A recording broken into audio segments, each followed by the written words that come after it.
ആശ്വാസം നേടാം. ഹൃത്തിനുള്ളിൽ ജീവൻ നൽകും വചനം, തിരുവചനം. യേശുവിൽ ഏറ്റവും പ്രിയപ്പെട്ട എൻ്റെ സഹോദരി സഹോദരന്മാരെ, ഇന്ന് നമ്മൾ ചിന്തിക്കുന്നത് അപ്പോസ്തല പ്രവർത്തന 1-ാം അധ്യായത്തിൻ്റെ 8-ാമത്തെ വചനമാണ്. നമ്മുടെ വിഷയം സാക്ഷികളാകുക എന്ന് പറഞ്ഞാൽ എന്താണ്? അപ്പോസ്തല പ്രവർത്തനം 1-ാം അധ്യായത്തിൻ്റെ 8-ാമത്തെ വാക്യത്തിൽ പരിശുദ്ധാത്മാവ് നമ്മോട് പറയുന്നു, പരിശുദ്ധാത്മാവ് നിങ്ങളുടെ മേൽ വന്നു കഴിയുമ്പോൾ നിങ്ങൾ ശക്തി പ്രാപിക്കും. ജെറൂസലേമിലും സമരിയായിലും യൂദയായിലും ലോകത്തിൻ്റെ അതിർത്തികൾ വരെ നിങ്ങൾ എൻ്റെ സാക്ഷികളായി തീരുകയും ചെയ്യും.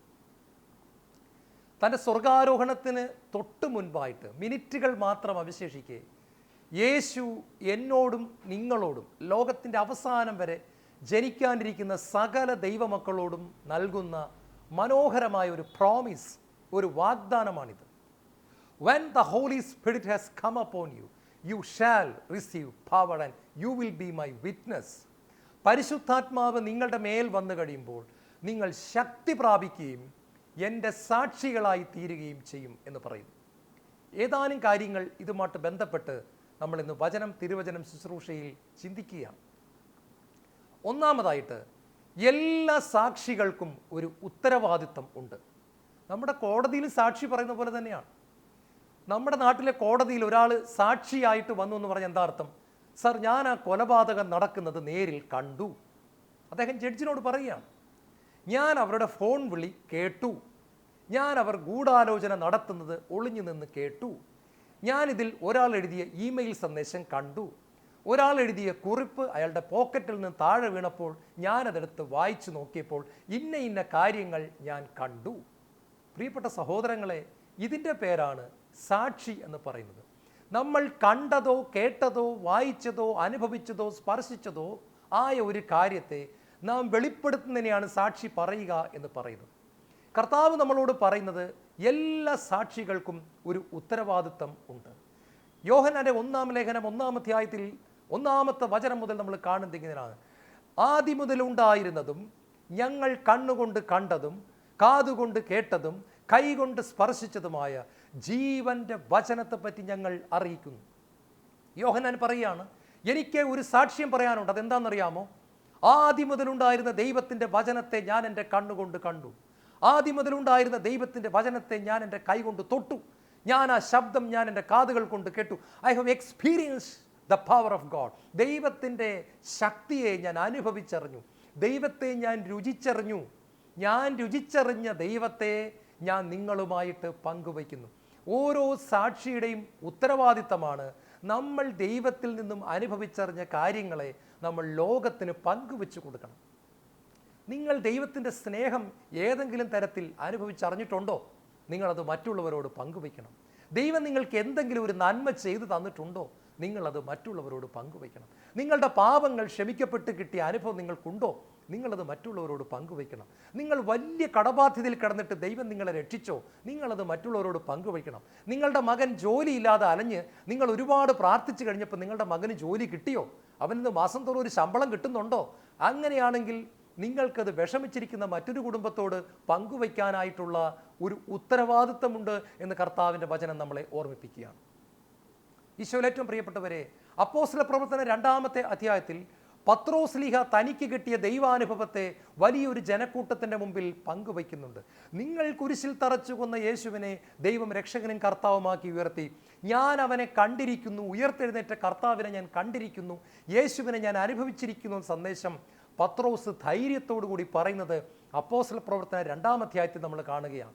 വീണ്ടും അപ്പോസ്തല പ്രവർത്തനം 8-ാമത്തെ അധ്യായത്തിൽ പീലിപ്പോസ് ഷണ്ഡനോട് രഥത്തിലിരുന്ന് ഏശയ്യായുടെ പുസ്തകം 53-ാം അധ്യായം വായിച്ചു കൊണ്ടിരുന്നിട്ട് ഒന്നും മനസ്സിലാകാതിരുന്ന ഷണ്ഡൻ്റെ അടുത്തിയെന്ന് ഏശയ്യായുടെ പുസ്തകം 53-ാം അധ്യായം വ്യാഖ്യാനിച്ചു കൊടുക്കുകയും അത് യേശു ക്രിസ്തുവിൻ്റെ കുരിശുമരണവും പീഡാസഹനവുമാണെന്നും അങ്ങനെ പാപികളായ മനുഷ്യൻ്റെ ശിക്ഷ യേശു ഏറ്റെടുത്തുകൊണ്ട് ഏത് പാപിയെയും സൗജന്യമായി നീതീകരിക്കുന്നതാണ് ദൈവത്തിൻ്റെ വലിയ സ്നേഹത്തിൻ്റെ ആഴമെന്ന് അവിടെ പീലിപ്പോസ് ഷണ്ഡന് പറഞ്ഞു കൊടുക്കുന്ന ഭാഗം അപ്പോസ്തല പ്രവർത്തനം 8-ാമത്തെ അധ്യായത്തിൽ നമ്മൾ കാണുന്നുണ്ട്.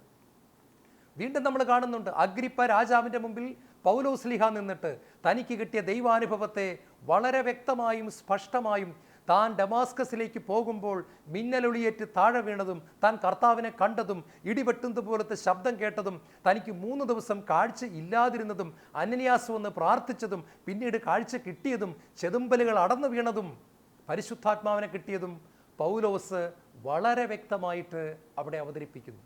വീണ്ടും പ്രിയപ്പെട്ടവരെ, യോഹന്നാന്റെ സുവിശേഷം 9-ാമത്തെ അധ്യായത്തിൽ അന്ധനെ കർത്താവ് ചെളി പുരട്ടിക്കൊണ്ട് സീലോഹ കുളത്തിൽ പോയി കുളിക്കാൻ കഴുകാൻ പറഞ്ഞപ്പോൾ അവൻ്റെ കണ്ണുകൾക്ക് കാഴ്ച തിരിച്ചു കിട്ടുന്നുണ്ട്. അവൻ സെൻഹെദ്രീൻ സംഘത്തിൻ്റെ ചോദ്യങ്ങൾക്ക് മുൻപിൽ ഒട്ടും തന്നെ പതറാതെ അവൻ യേശുവിൻ്റെ സാക്ഷ്യം കൊടുക്കുന്നത് നമ്മൾ കാണുന്നു. ചോദ്യം ചെയ്യൽ അങ്ങോട്ടും ഇങ്ങോട്ടുമായി കട്ടിക്കൂടി വന്ന് തിരിയാനും മറിയാനും സമ്മതിക്കാതെ ചോദ്യം ചെയ്തപ്പോൾ അവൻ അവസാനം, കാര്യം ഇവർ ചോദിക്കുന്നത് മുഴുവൻ ഭയങ്കര കട്ടി കൂടിയ തിയോളജിയാണ് ചോദിക്കുന്നത്. നിനക്ക് എങ്ങനെയാണ് കാഴ്ച കിട്ടിയത്? അങ്ങനെ കൂടെ ഇങ്ങനെയാണോ, ഇങ്ങനെ കൂടെ അങ്ങനെയാണോ? ഇങ്ങനത്തെ ചോദ്യങ്ങളാണ് യഹൂദ പണ്ഡിതന്മാർ ചോദിക്കുന്നത്. അവസാനം അവൻ ഒരു അടിയടിക്കുന്നുണ്ട്. അതിതാണ്, I was blind but now I see. ഞാൻ അന്ധനായിരുന്നു, ഇപ്പോൾ ഞാൻ കാണും. ഇതിൻ്റെ അപ്പുറം എനിക്കിനി ഒന്നും പറയാനില്ല. അവൻ പറഞ്ഞതാണ്, I was blind but now I see.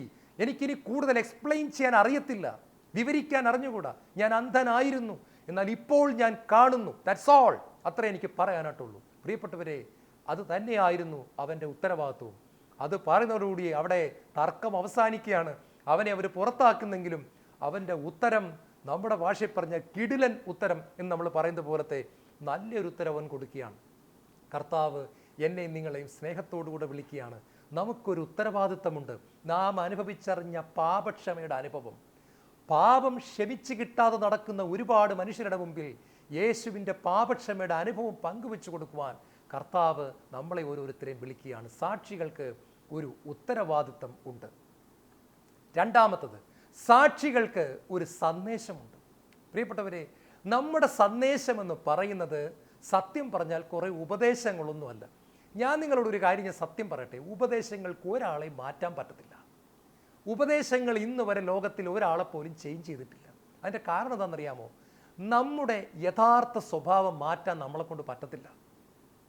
കർത്താവ് വചനത്തിൽ ചോദിക്കുന്നുണ്ട്, പുള്ളിപ്പുലിക്ക് അതിൻ്റെ തൊലിയുടെ നിറം മാറ്റാൻ പറ്റുമോ? ജന്മനാ കോപമുള്ള ഒരാൾക്ക് അയാൾ 1, 2, 3, 4, 5, 6, 100 വരെ എണ്ണിയാലും അയാൾ ഇച്ചിരൂടെ കഴിയുമ്പോൾ വീണ്ടും കോപിക്കും. എല്ലാത്തിനും പിണങ്ങുന്ന സ്വഭാവം ജന്മനാ കിട്ടിയ ഒരാൾ തലകുത്തി നിന്നാലും അയാളുടെ ഇത് മാറത്തില്ല. പ്രിയപ്പെട്ടവരെ, ഇതുപോലെ നമുക്ക് ജന്മനാ കിട്ടുന്ന കുറേ പുള്ളിപ്പുലിയുടെ പോലത്തെ കുറേ പുലികളുണ്ട്, കുറേ പുലിയുടെ സ്വഭാവങ്ങളുണ്ട്. ഇതൊന്നും നമുക്ക് മാറ്റാൻ പറ്റത്തില്ല. അതുകൊണ്ടാണ് ഉപദേശങ്ങൾക്ക് ആരെയും മാറ്റാൻ പറ്റത്തില്ല എന്ന് ദൈവത്തിൻ്റെ വചനം പറയുന്നത്.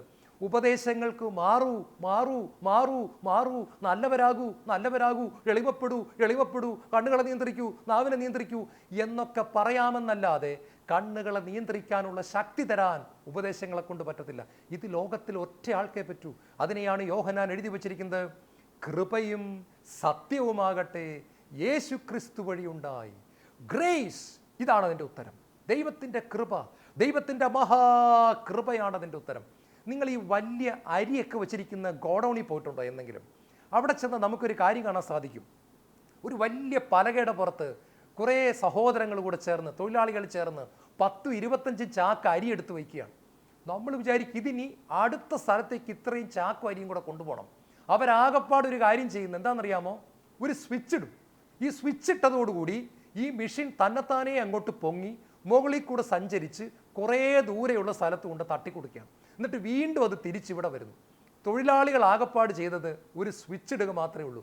ബാക്കിയെല്ലാം കറൻറ്റും മെഷീനും കൂടെ ചേർന്നാണ്, അതിൻ്റെ അകത്തുള്ള വൈദ്യുതിയും ആ മെഷീനും കൂടെയാണ് 25 ചാക്ക് അരിയെ പൊക്കിക്കൊണ്ട് ദൂര സ്ഥലത്തിടുന്നത്. ഇതുപോലെ നമുക്ക് ദൈവത്തിൻ്റെ കൂടെ ജീവിക്കാൻ പറ്റും. നമ്മുടെ സകല ബുദ്ധിമുട്ടുകളെയും ബലഹീനതകളെയും ദൈവം തൻ്റെ കൃപയാൽ താങ്ങിപ്പിടിക്കുന്ന ഒരു അനുഭവമുണ്ട്. ഇതിൻ്റെ പേരാണ് പ്രിയപ്പെട്ടവരെ കൃപയുടെ ജീവിതം, അല്ലാതെ മസിൽ പിടിച്ച് ജീവിക്കുന്ന ജീവിതം അല്ല. ഈ ഉപദേശങ്ങളൊക്കെ നമുക്ക് എഴുതി വിടാവുന്നതും പ്രസംഗിച്ചു വിടാവുന്നേ ഉള്ളൂ. ഇത് ഇന്ന് വരെ ഒരു മനുഷ്യനെ രൂപാന്തരപ്പെടുത്തിയിട്ടില്ല. ഇതൊക്കെ നമുക്ക് കേട്ടോണ്ടിരിക്കാവുന്ന മാത്രമേ ഉള്ളൂ. പക്ഷേ ഉപദേശമല്ല, യഥാർത്ഥത്തിൽ സന്ദേശം ഒരു വ്യക്തിയാണ്. ആ വ്യക്തിയുടെ പേരാണ് യേശു ക്രിസ്തു. ആ വ്യക്തിയുടെ പേരാണ് യേശു ക്രിസ്തു. എഴുതാനും വായിക്കാനും അറിയാത്ത ആൾക്ക് പോലും ഈ യേശുവിനെ സ്വന്തമാക്കാൻ പറ്റിയാൽ, യേശുവിനെ ഹൃദയത്തിൽ നിറച്ചു നിർത്താൻ പറ്റിയാൽ, യേശുവിൻ്റെ കൈകളിൽ മുറുകെ പിടിക്കാൻ പറ്റിയാൽ നിനക്ക് വിജയമുണ്ട്. യേശുവിൻ്റെ കൃപ ഒഴുകി വരുന്നത് നീ അനുഭവിക്കും മോനെ. ചേമ്പലയിൽ വെള്ളം വീഴുമ്പോൾ തെറിച്ചു പോകുന്നത് പോലെ പ്രലോഭനങ്ങൾ നിന്റെ മേൽ തൊടാതെ തെറിച്ചു പോകുന്ന അനുഭവം.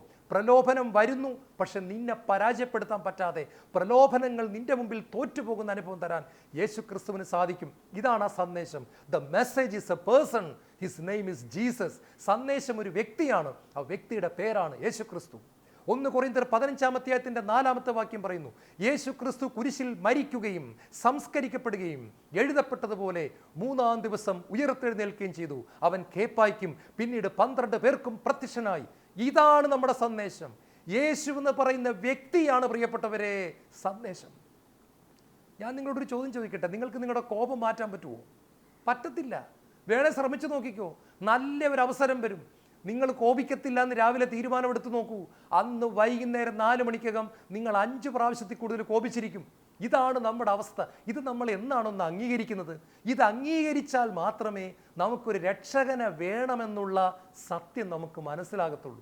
നമ്മൾ നന്നാകാൻ ശ്രമിച്ച് നമ്മുടെ കോലം കെട്ടിരിക്കുകയാണ്. നമ്മൾ പരാജയപ്പെട്ടിരിക്കുക. പുറത്ത് ആരോടും പറയുന്നില്ലെന്നേ ഉള്ളൂ. അകത്തെല്ലാം സെപ്റ്റി ടാങ്ക് പോലെ ആയിരിക്കുകയാണ്. ഒന്നും ചെയ്യാൻ പറ്റുന്നില്ല. പുറത്ത് കുറച്ച് ഭക്തിയുടെ ബാഹ്യ രൂപവും കാണിച്ച് ആൾക്കാരെയും പറ്റിച്ച് നമുക്ക് ഭക്തരായിട്ട് നടക്കാം. അകം ചീഞ്ഞു നാറിക്കൊണ്ടിരിക്കും. ദൈവം പറയാണ്, നിനക്ക് രക്ഷ വേണോ? നിനക്ക് രക്ഷകനെ വേണമെന്ന് ആഗ്രഹമുണ്ടോ? നീ സ്വർഗത്തിലേക്ക് നോക്കുക. നിനക്ക് പറ്റുന്നില്ല എന്ന് പറയുക. നിനക്കരങ്ങളിൽ താങ്ങാൻ ഒരു ദൈവമുണ്ട്. ഏശയ്യായുടെ പുസ്തകം 42:1 പറയുന്നു, ഇതാ ഞാൻ താങ്ങുന്ന എൻ്റെ ദാസൻ, എൻ്റെ ആത്മാവ് പ്രസാദിച്ചവൻ, അവന് ഞാൻ എൻ്റെ ആത്മാവിനെ നൽകി. പ്രിയപ്പെട്ടവരെ, നമ്മുടെ സന്ദേശം എന്ന് പറയുന്നത് യേശുക്രിസ്തുവാണ്. യോഹന്നാന്റെ സുവിശേഷം 3-ാം തിരുവചനം, അവനിൽ വിശ്വസിക്കുന്ന ഒരുവന് നശിച്ചു പോകാതെ നിത്യജീവൻ പ്രാപിക്കുന്നതിന് വേണ്ടി തൻ്റെ ഏകജാതനെ നൽകാൻ തക്കവിധം ദൈവം ലോകത്തെ അത്രമാത്രം സ്നേഹിച്ചു. അവനിൽ വിശ്വസിക്കുന്ന ഒരുവനും ശിക്ഷിക്കപ്പെടുന്നില്ല. ഇതാണ് പ്രിയപ്പെട്ടവരെ സന്ദേശം. യോഹന്നാന്റെ സുവിശേഷം 14:6, വഴിയും സത്യവും ജീവനും ഞാനാണ്, എന്നിലൂടെ അല്ലാതെ ആരും പിതാവിൻ്റെ പക്കലേക്ക് പ്രവേശിക്കുന്നില്ല. അപ്പോസ്തല പ്രവർത്തനം 16:31, കർത്താവായ യേശുവിൽ വിശ്വസിക്കുക, നീ നിന്റെ കുടുംബവും രക്ഷ പ്രാപിക്കും. ഇത് തന്നെയാണ് മെസ്സേജ്. ഈ വ്യക്തിയെ കണ്ടെത്തിയാലേ നമ്മുടെ പുറത്ത് ഗ്ലോറി വരത്തുള്ളൂ, നമ്മുടെ പുറത്ത് മഹത്വം വരത്തുള്ളൂ. വ്യക്തിയില്ലാത്ത ടെക്നിക്കുകളെല്ലാം വെറും ടെക്നിക്കാണ്. പിന്നെ ഞാൻ നിങ്ങളോടൊരു കാര്യം തുറന്നു പറയാൻ ആഗ്രഹിക്കുകയാണ്. ചില ആൾക്കാർ ജന്മനാ തന്നെ നല്ലവരാണ്. നല്ല അപ്പൻ്റെയും നല്ല അമ്മയുടെയും മക്കളാട്ടൊക്കെ ജനിക്കുന്നവർ. അവർ പ്രാർത്ഥിച്ചില്ലേലും പള്ളിയിൽ പോയില്ലേലും ഒന്നും ചെയ്തില്ലേലും അവർ നല്ലവരായിരിക്കും. അവരെ കണ്ടുകൊണ്ട് ബാക്കിയുള്ളവർ കിടന്ന് തുള്ളരുത് പ്രിയപ്പെട്ടവരെ. പരിപാടി നടക്കത്തില്ല. എന്നിട്ട് ഇവർ പ്രസംഗിക്കുന്ന കുറേ തിയറിയുണ്ട്. അതാണ് ഇതാണ് അങ്ങനെയാണ് ഇങ്ങനെയാണ്. അതല്ല. കാരണം എന്നറിയാമോ? അവർ പ്രാർത്ഥിക്കാതെ നിരീശ്വരവാദിയായപ്പോലും നമ്മുടെ നാട്ടിൽ ചില രാഷ്ട്രീയ നേതാക്കന്മാരുണ്ട്, ഞാൻ പേര് പറയുന്നില്ല, നിരീശ്വരവാദികളാണ്. കൈക്കൂലി വാങ്ങിക്കുന്നില്ല, അഴിമതിയില്ല, കറപ്ഷനില്ല, ഒന്നുമില്ല, പള്ളിയിലും പോകത്തില്ല, പ്രാർത്ഥനയില്ല. പക്ഷേ പള്ളി പോകുന്നവരെക്കാളും മിടുക്കനായിട്ട് ജീവിക്കുന്നത്. കാര്യം എന്താണെന്നറിയാമോ? നല്ല അപ്പൻ്റെയും നല്ല അമ്മയുടെയും മകനായിട്ട് ജനിച്ചതുകൊണ്ട് ഗർഭപാത്രത്തിൽ വെച്ച് തന്നെ കുറേ നന്മകൾ കിട്ടിയിട്ടുണ്ട്. അവരെ കണ്ടുകൊണ്ട് ബാക്കിയുള്ളവരെല്ലാം ആ തിയറി ഫോളോ ചെയ്യാൻ പോയാൽ പടുകുഴിയുടെ അകത്ത് വന്ന് വീഴും. നമ്മൾ ഓർക്കണം, ജന്മനാ നല്ലവരായ മനുഷ്യർ കുറേയേറെ തിയറികൾ മനുഷ്യരുടെ മുമ്പിൽ അവതരിപ്പിക്കുന്നുണ്ട്. അതിനൊന്നും നമ്മളെ രക്ഷിക്കാൻ പറ്റത്തില്ല. പാപിയായ അപ്പൻ്റെയും പാപിയാടെ അമ്മയുടെയും മകനായി ഒരുപാട് കുറവുള്ള വ്യക്തിയാണ് നിങ്ങളെങ്കിൽ ഒരു പഠിപ്പിക്കലുകൾക്ക് നിങ്ങളെ രക്ഷിക്കാൻ പറ്റത്തില്ല. ഒരു വ്യക്തിക്ക് മാത്രമേ രക്ഷിക്കാൻ പറ്റൂ. ആ വ്യക്തിയുടെ കരങ്ങളിലേക്ക് ചെന്ന് വീഴാനായിട്ട് പഠിക്കണം. ആ വ്യക്തി തൻ്റെ കരങ്ങളിൽ നിങ്ങളെ പൊക്കിപ്പിടിച്ചാൽ മാത്രമേ നിങ്ങൾക്ക് രക്ഷയുള്ളൂ. പ്രിയപ്പെട്ടവരെ, ഒരുപാട് കുറവുകളുള്ളൊരു വ്യക്തിയാണ് ഞാൻ. എൻ്റെ ബലഹീനതകൾ എനിക്കറിയാം, എൻ്റെ കുറവുകൾ എനിക്കറിയാം. ഞാൻ ഒരു ദിവസം പ്രാർത്ഥിക്കാതിരുന്നാൽ പഴയ മനുഷ്യനായിത്തീരുന്നു. ഇന്നും ഞാൻ ആദ്യത്തെ ധ്യാനം കൂടിയത് 94-ലാണ്. വർഷങ്ങൾ ഇത്രയും കഴിഞ്ഞു. എന്നാലും ഒരു ദിവസം ഞാൻ 1.5 മണിക്കൂറെങ്കിലും പ്രാർത്ഥിക്കാതെ കിടന്നുറങ്ങിയാൽ എൻ്റെ പഴയ മനുഷ്യൻ അതുപോലെ തന്നെ എഴുന്നേറ്റ് വരുന്നത് ഇന്ന് ഞാൻ കാണുന്നു. എന്ന് പറഞ്ഞാൽ ഇന്നലകളിൽ എന്നെ താങ്ങി നിർത്തിയത് ദൈവത്തിൻ്റെ കൃപയാണെന്ന് വ്യക്തം. എനിക്ക് ശരിക്കും ഒരു മാറ്റവും വന്നിട്ടില്ല. എൻ്റെ അകത്ത് ദൈവം നിറയുന്നതാണ് എന്നിൽ വരുന്ന മാറ്റം. ദൈവം എന്നിൽ നിറയുമ്പോൾ എനിക്ക് മാറ്റമുണ്ട്. ദൈവം എന്നിൽ നിറയാത്തപ്പോൾ പഴയ മനുഷ്യൻ പുറത്തു വരികയും ചെയ്യുന്നു. ഇത് മനസ്സിലാക്കിയാൽ നമ്മൾ രക്ഷപ്പെട്ടു. നമ്മൾ ദൈവമുഖത്തേക്ക് നോക്കും. ദൈവത്തിൻ്റെ കൃപ നിറയപ്പെടാനായിട്ട് നമ്മൾ പ്രാർത്ഥിച്ചു കൊണ്ടിരിക്കും. ദൈവമേ, നീ എന്നിൽ നിറഞ്ഞ് നിൽക്കണമേ എന്നുള്ള വലിയൊരു പ്രാർത്ഥന. 3, എല്ലാ സാക്ഷികൾക്കും ഒരു പ്രത്യേകതയുണ്ട്. എന്താണെന്നറിയാമോ? പഴയ മനുഷ്യനെ ഉരിഞ്ഞു മാറ്റുവാൻ ശ്രമിച്ച് പുതിയ മനുഷ്യന് വേണ്ടിയുള്ള വലിയ ആഗ്രഹമുള്ള ഒരു സ്വഭാവം. എഫേസുസാർക്ക് എഴുതിയ ലേഖനം 4-ാം അധ്യായത്തിൻ്റെ 22-ാമത്തെ വാക്യം പറയുന്നു, ആസക്തികളാൽ കലുഷിതനായ, വഞ്ചന നിറഞ്ഞ ആസക്തികളാൽ കലുഷിതനായ പഴയ മനുഷ്യനെ ഉരിഞ്ഞു മാറ്റുവിൻ. നിങ്ങൾ മനസ്സിൻ്റെ ചൈതന്യത്തിൽ നവീകരിക്കപ്പെടട്ടെ.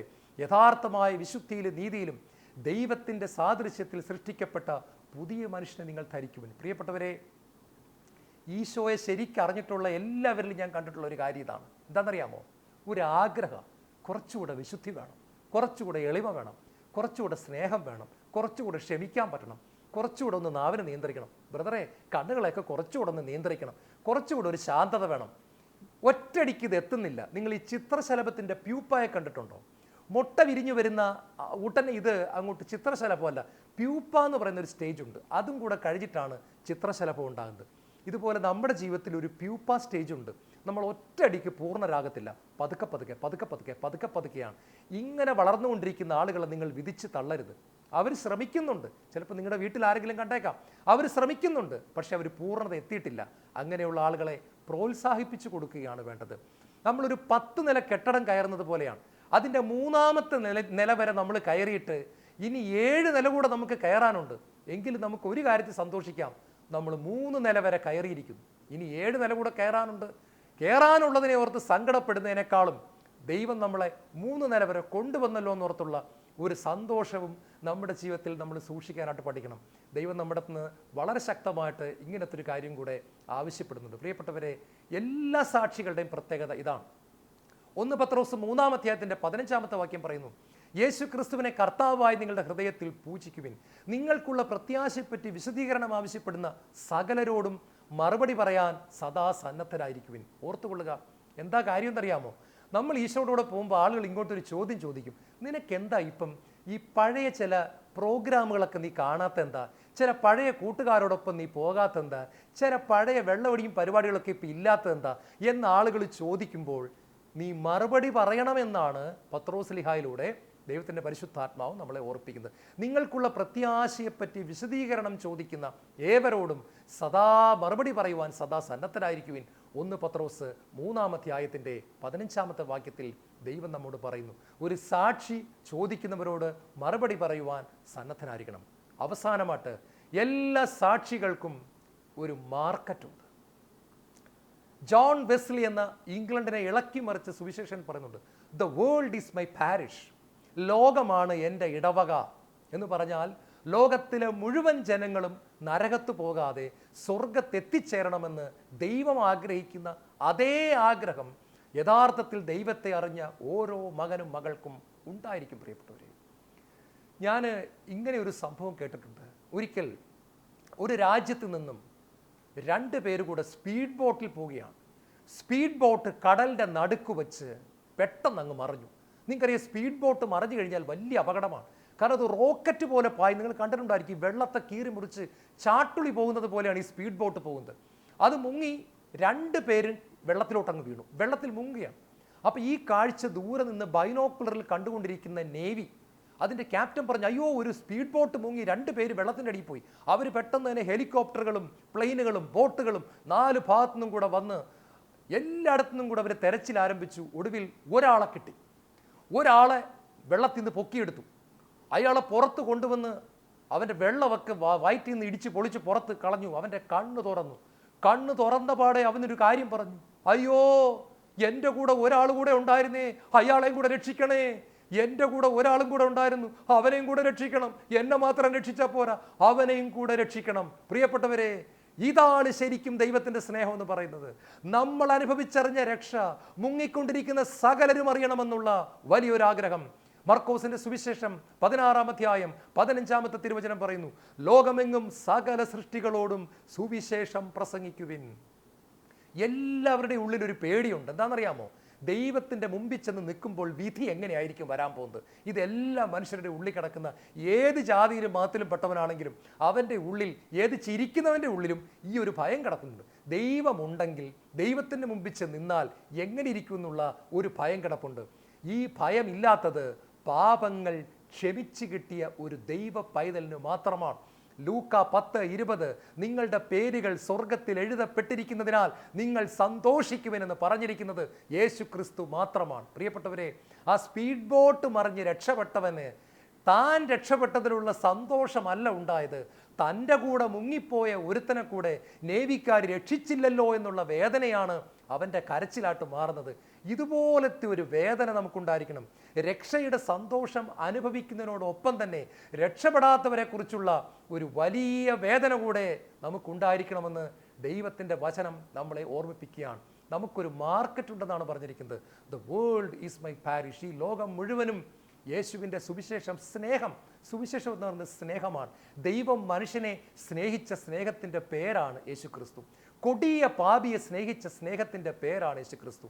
ദൈവം മനുഷ്യനെ തള്ളിക്കളയാതെ സ്നേഹിച്ച സ്നേഹത്തിൻ്റെ പേരാണ് യേശു ക്രിസ്തു. അത്രേ ഉള്ളൂ പ്രിയപ്പെട്ടവരെ. സുവിശേഷം ഒത്തിരി കോംപ്ലിക്കേറ്റഡ് ആക്കേണ്ട കാര്യമൊന്നുമില്ല. ഒരു പാപിയെ ദൈവം സ്നേഹിച്ചതിൻ്റെ പേരാണ് ശരിക്കും പറഞ്ഞാൽ യേശു ക്രിസ്തു. ഒരു പാപി സ്വാഭാവികമായിട്ടും നരകത്ത് പോകേണ്ടതാണ്. ഒരു വ്യഭിചാരി നരകത്തെ പോകാവുള്ളൂ. ഒരു അബോർഷൻ ചെയ്തവൻ നരകത്തെ പോകാവുള്ളൂ. ഒരു കള്ളം പറഞ്ഞവൻ നരകത്തെ പോകാവുള്ളൂ.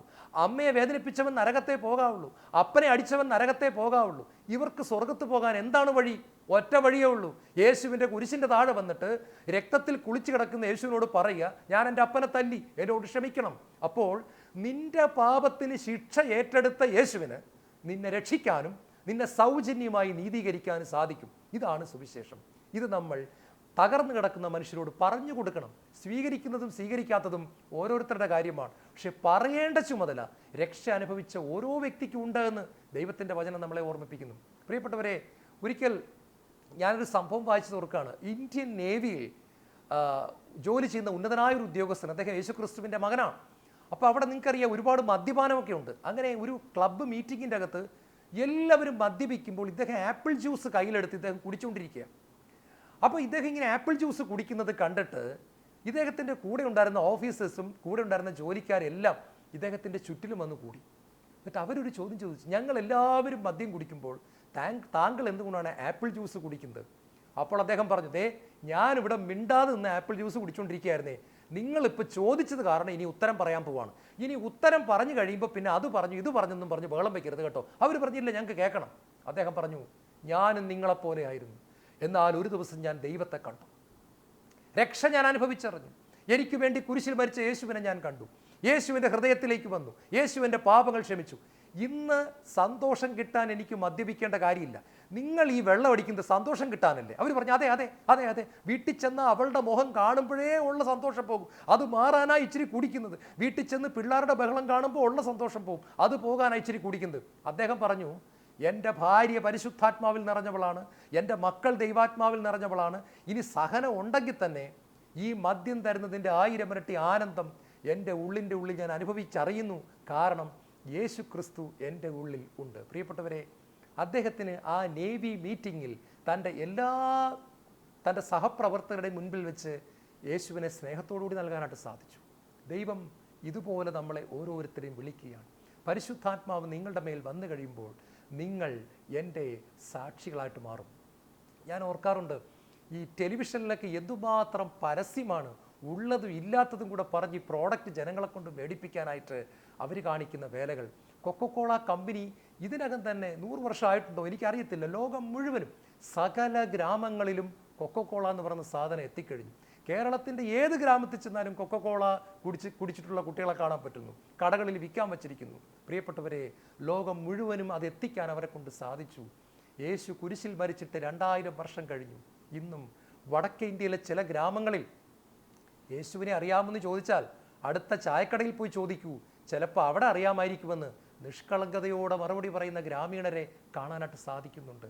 2000 വർഷം കഴിഞ്ഞിട്ടും സഭയ്ക്ക്, നമുക്ക് ദൈവം വന്ന് കുരിശിൽ മരിച്ചു, നിനക്ക് പകരം മരിച്ചു, എന്നിട്ട് നിനക്ക് സ്വർഗം തരാൻ നിന്നെ സ്നേഹിച്ചു, അത്രയ്ക്ക് സ്നേഹിച്ചു എന്നുള്ള ആ വലിയ സന്ദേശം കൊടുക്കുവാൻ നമ്മളെ കൊണ്ട് സാധിച്ചിട്ടില്ല. അതെ, ജോൺ വെസ്ലി ഒരിക്കൽ കൂടെ ഓർമ്മിപ്പിക്കുന്നു, the world is my parish. ലോകം എൻ്റെ ഇടവകയാണ്. ജനങ്ങളെല്ലാം, ലോകത്തിലെ മുഴുവൻ ജനങ്ങളും എൻ്റെ ഇടവകക്കാരും. കണ്ണുകളടയ്ക്കാൻ പ്രാർത്ഥിക്കാം. ഈശോയെ, പരിശുദ്ധാത്മാവ് വരുമ്പോൾ ഞങ്ങൾ സാക്ഷിയാകുമെന്ന് പറഞ്ഞു. ലോകം മുഴുവനും അങ്ങയുടെ സാക്ഷിയാകുവാൻ അവിടെ നിങ്ങൾ അനുഗ്രഹിക്കണമേ. യേശുവേ ആരാധന, യേശുവേ നന്ദി, യേശുവേ മഹത്വം. അങ്ങയുടെ തേജസ്സും അങ്ങയുടെ അഭിഷേകവും ഞങ്ങളെ ഓരോരുത്തരെയും മൂടുവാൻ, നിറയുവാൻ ഇടയാകണം.